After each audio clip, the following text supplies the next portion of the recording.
Okay, everybody. Part 2. Welcome to my life. It's funny, I was just talking about how the connection is terrible here, and right then and there, it cut out. So this is what I'm talking about. It's internet kerfuffle, and it's a combination of connection, software, timing, all this stuff. Everything really has to gel perfectly in order for it to work. But I'm back. Okay, so now that I'm back, I've talked about all the things I want to do. Let's go to the news. Okay, so again, all of my live streams are brought to you by fcustom.com. You can go here and get customized jerseys for football, baseball, basketball. Really, really cool stuff. I've got 2 of them. I love them to death, and I wear them in the live stream. Tonight, I got it here.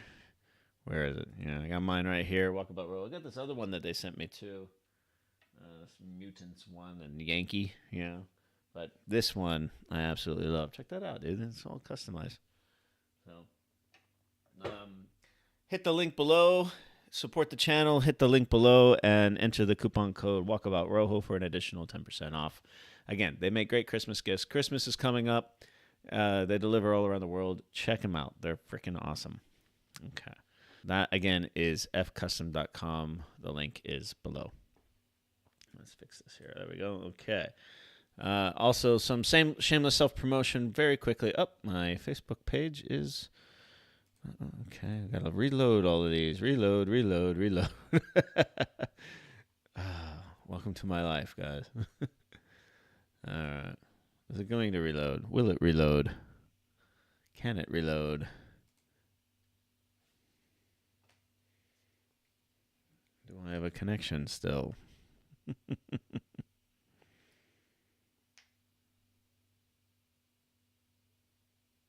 Okay, there it goes. It's back up. Okay. Okay, so if you want to, you can support me. There's many different ways you can support me. Again, fcustom.com is one way. If you'd like, you can buy me a coffee. All these links are down below. Again, all of my videos are edited and worked on and done the SEO work. Everything is done at a coffee shop. And so when you buy me a coffee, I'm literally drinking a coffee while I edit these videos. So that's another way you can support the channel. You can go to Walkabout Rojo, my Facebook page, and see photos and posts that are weeks before the videos that I'm actually uploading. So like if I'm out during the day doing a hike or at a hotel, I'll take pictures and put them on here, and then so you kind of get a sneak peek of future videos. And of course, my Patreon page, again, the links are below if you want to support me like these wonderful 5 people do.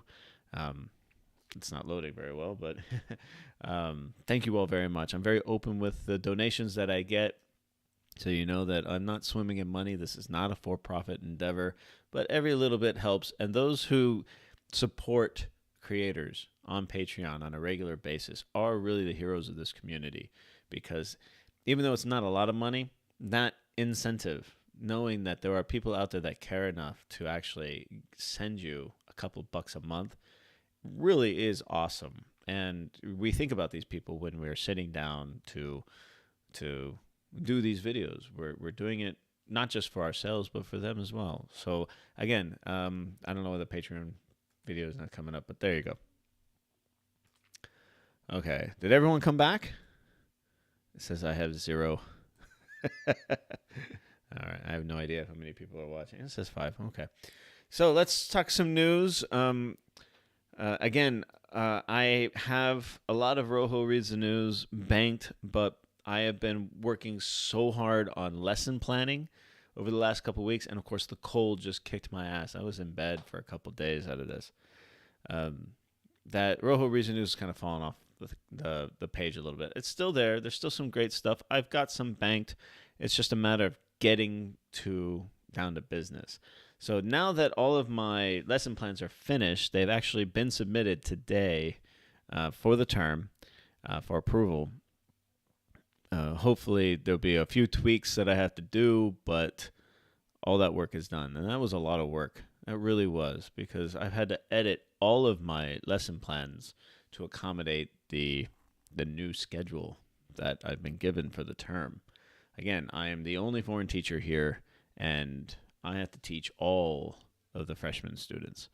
It was anticipated that this would happen, but it kind of caught me off guard. I guess I was kind of hoping that it wouldn't happen that way. There are some blessings that come with this as far as a workload goes, but it's just a different schedule and therefore different types of lesson plans. I won't go into it. All of my lectures are just jam-packed. Here's another thing I've noticed, by the way, is there are a lot more girls on the campus this year than there have been in the past.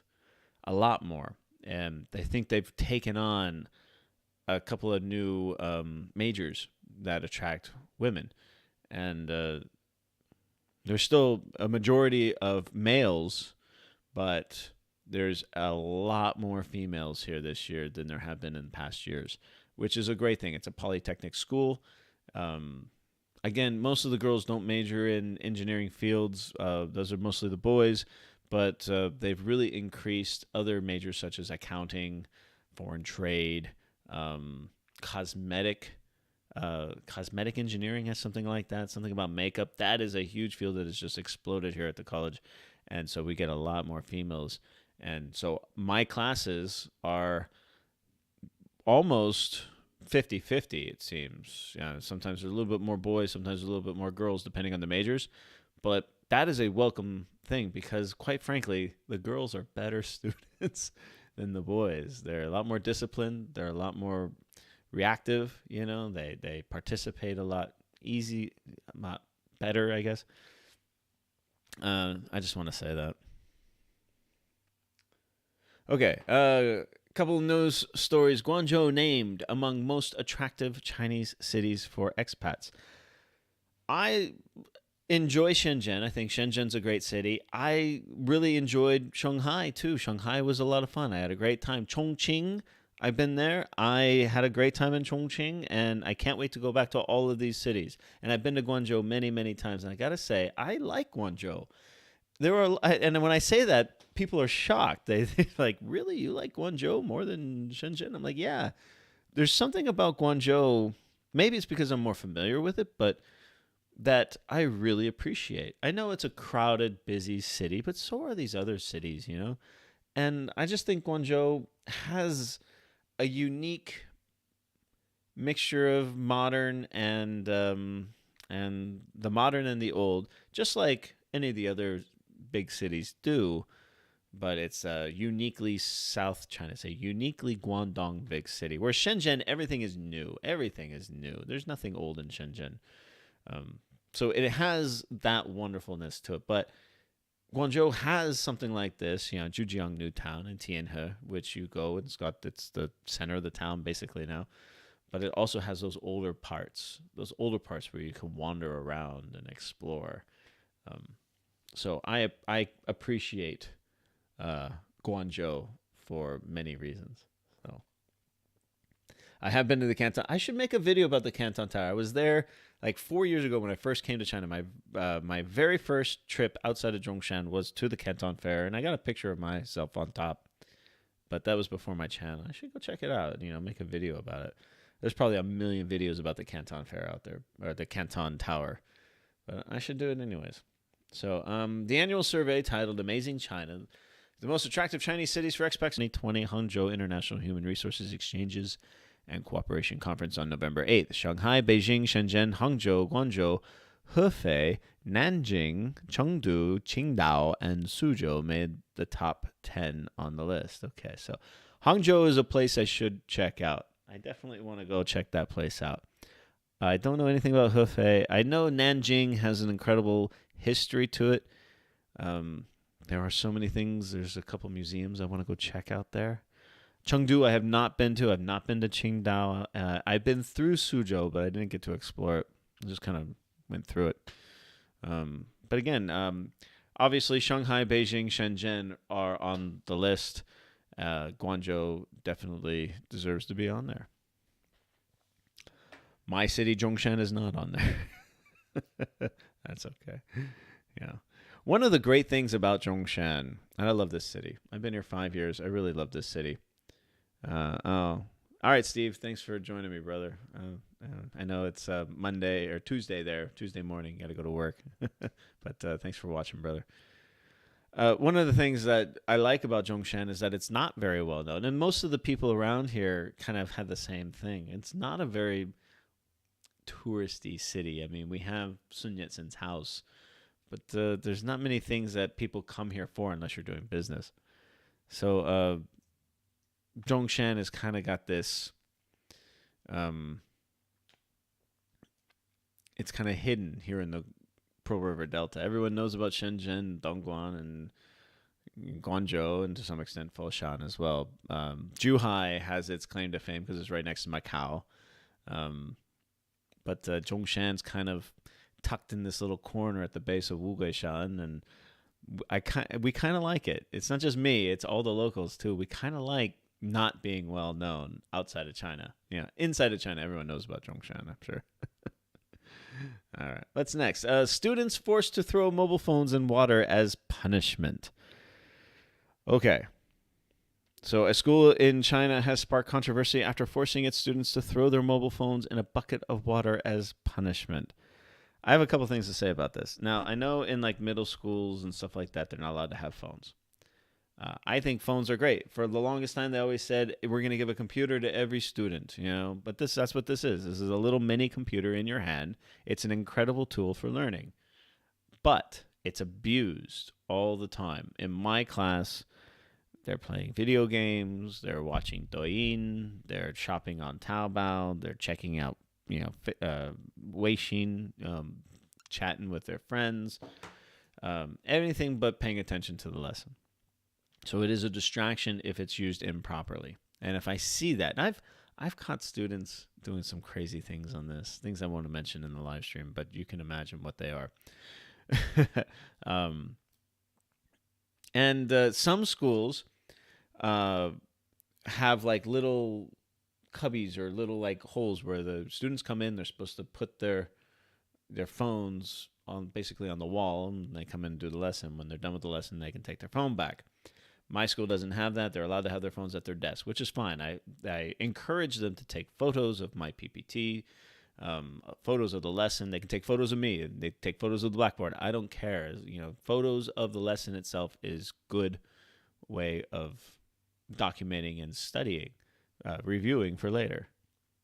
They can take video of me. I'm fine with that. But I catch them doing other things. And I tell them, look, if I catch you doing this, I give you a warning. But a second warning, I'm going to take your phone away. I'm going to embarrass you. I'm going to say, I'm going to stop the lesson and say, you're playing video games, give me your phone. And I'll take their phone away. And last year, no doubt, I had like a line of like 10 cell phones. Every class, all boys, of course, like 10 cell phones at the front of the class. They can come pick it up afterwards, of course. I'm not going to, hold on to them. But I make it a point to embarrass them in front of the class because you're not supposed to be playing video games. You're not supposed to be watching special movies in my class.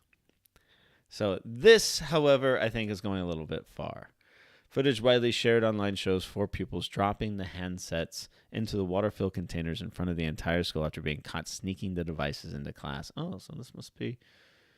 the incident is said to have taken place last Friday in Yiyang Bilingual Experimental School in central China's Henan province. Okay. 5 students were punished. That's a little extreme. We shouldn't be breaking their stuff. You can take it away and give it back after the lesson. But the teachers will return the headsets to their pupils at the end of the week after school, the principal added. Okay. Mr. Low promised or claimed that the students had voluntarily accepted the punishment, which had been fully supported by their parents. That's cool.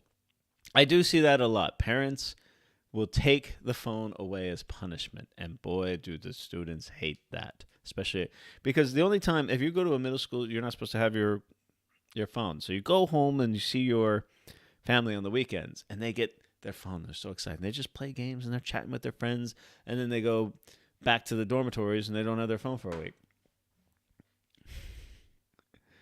Yeah. All right. What do you think about that one? 15 seriously weird things that only exist in China. I looked through this. Not all of them I think are weird. Some of them are interesting. Some of them are weird.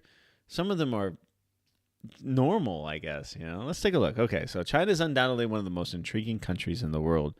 And you can take that in a good way or a bad way. Both methods fit the bill quite well, so to speak. And both are ideologies that we can get on board with. However, regardless of what your opinion is of the nation, there's absolutely no denying that they do certain things in a manner that would baffle even the most imaginative of us. So the first one is the Watermelon Museum. I'm from the States. We have some strange and crazy museums in the States, man. I've been in the Midwest. There's some crazy museums out there. And I enjoy these museums. I really do. I go to this one. It's located in Beijing. The Watermelon Museum. Do they give free samples? That's the most important thing. If you're a big lover of watermelons, we would obviously recommend that you go here. And if you do, make sure to bring us a present back. Police geese. Okay, I don't know about this. In China, geese are considered very vigilant animals with a sharp sense of when danger is near. The same could be said of geese all around the world, but in Xinjiang's Xiaolan County, they've actually decided to employ these geese in the same kind of manner as they would dogs. Cool. Unbelievably crowded water parks. This one got some traction after the virus. They had a big party in Wuhan, and this is what it looked like. This does not look like fun to me. I've been to water parks in China, and I have not seen it like this at all. So the one in Guangzhou, the Qianlong water park, is fantastic. I really think it's the best water park I've ever been to. It didn't look anything like this. I don't know where this one is. The majority of water parks in Asia are so unbelievably busy that you're often left unable to move. This has not been my experience.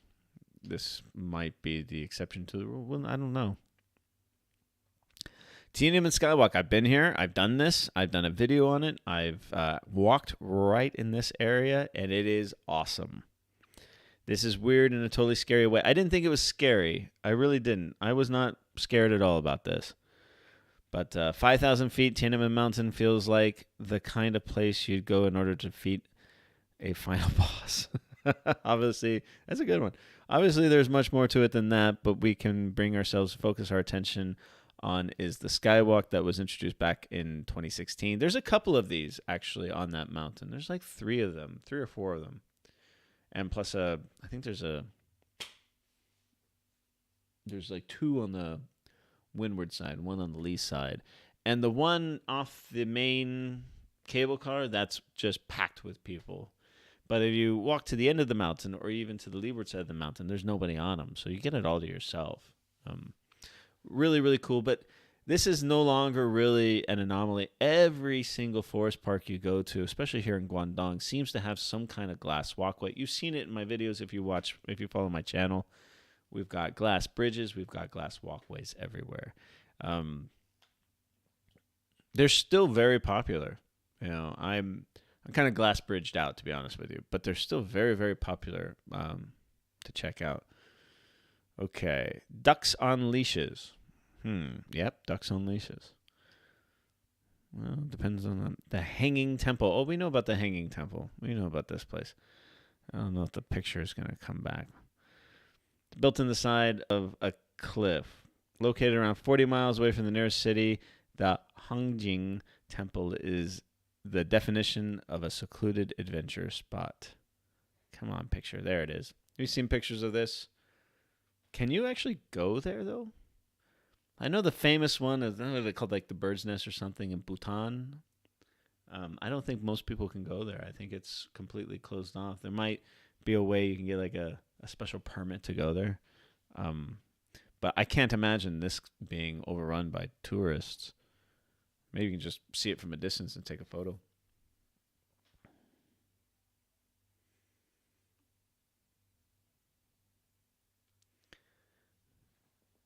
Jeff, thank God my phone is water. I have a waterproof phone as well, but I don't 100% trust it. So, the Green Village. Well, this looks cool. Just wow, really. Hoten is an abandoned fishing village that once played host to 2,000 or more fishermen, and ever since it was abandoned, it has transformed into a credible tourist attraction. Why? Where is it? Because greenery has taken over the point where all you can really see. It's as if you're looking at a lost city that should really be located underground, when in reality it's right there, like literally. Does anyone know where that is? Does it say? It doesn't actually say where it is. Anyone know where the Green Village is located? I'll go there if it's near me. The Dragon Escalator. Look at this. That's insane. That looks like something I would see in China, definitely. That looks kind of cool. I would dig it. The Dragon Escalator, found actually the longest outdoor escalator in the world. Brings you to the top of the largest dam in the country, but more importantly than that, it's shaped like a dragon, and that's just great. Some may see it as a cheap trick or a little bit tacky, but we suggest that you would be true if it was in literally any other country on earth. Because it's in China, though, there's a certain charm to it that we just can't seem to avoid. I think it's fine. I think it's cool. Do something different. Why not, An ugly escalator going up the mountain, why not turn it into a dragon? Tai Chi in the park. We see this all the time. I see it in my local parks. Tai Chi is everywhere. I think it's a wonderful thing. A lot of people complain about the dancing aunties, the old ladies dancing in the park. I think it's an awesome thing. I don't mind the loud music. I don't mind seeing them dancing. I don't mind the competing music. To see all these people utilizing a park at night like that, you don't see people dancing. You see a lot of people begging for a rock or selling rocks. It can be a dangerous place in many parks. People don't enjoy parks the same way in LA as they do in China. So walking through a park and seeing all this activity, seeing children running around and seeing the old ladies dancing, I think it's a fabulous thing. I have no problem with it whatsoever. Good on them. I'm happy that they do it. In the mornings, we do see a lot of Tai Chi. That's pretty cool. Gene, hey, yes, it's a late. I gotta go to bed. Oh shoot, it's late. I gotta get up early. I gotta get off soon, guys. Gene, I gave you a shout out for your car video, man. I love the Shanghai video, the Shanghai car video. I gave you a shout out for that because I'm gonna go to the Guangzhou one here in a couple weeks. So you beat me to it, brother. Play with a panda. That would be cool. I did see the baby pandas in Guangzhou. They're really cute. I'd like to see more of them. Okay, the Ice and Snow Festival, we know about that one. The Stone Forest is something I do want to go check out one day. Dinosaur Fairyland, I don't know about this one. There's also the Toilet Fountain in Foshan that I'm going to go check out soon too. Okay, new R&B note. I think it's a 5 UN note, and this is not coming up. Yeah, new R&B note going to come out soon. Oh, here. It's already out. Cool. Just updated, getting new bills. That's kind of neat. And of course, the 18th Guangzhou International Automobile Exhibition to start on November 20th. I'm going to go the following weekend.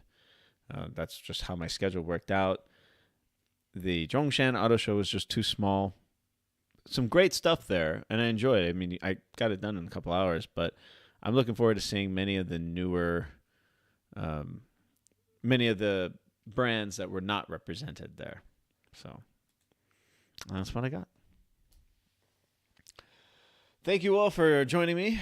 I think it's time for me. It's after midnight, and I got to get up at 7 a.m. and get ready for my classes tomorrow. I have 2 lectures in the morning, and then I have an afternoon free, and I'll probably sleep and continue taking care of my... I want to thank everyone for bearing with the connection. Again, we have part 1 and part 2. This is part 2. If you missed part 1, I talk about a lot of different things.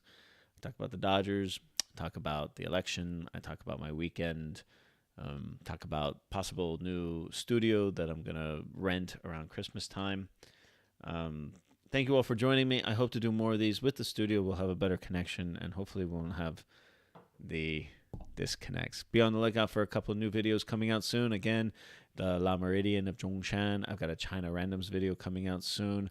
I've got the Guangzhou Auto Show that I'll be doing in 2 weeks, as well as along that particular time will be Wugangshan in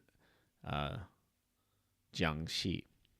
And it's my first time in that province, and it's going to be an epic 2-day overnight trip on top of a beautiful mountain. So that's going to happen probably next week. I'll know for sure tomorrow. I'll update my Facebook page with that. Until then, everyone, thank you again for joining me. I'm going to hit the sack. I hope everyone is being safe, and I hope everyone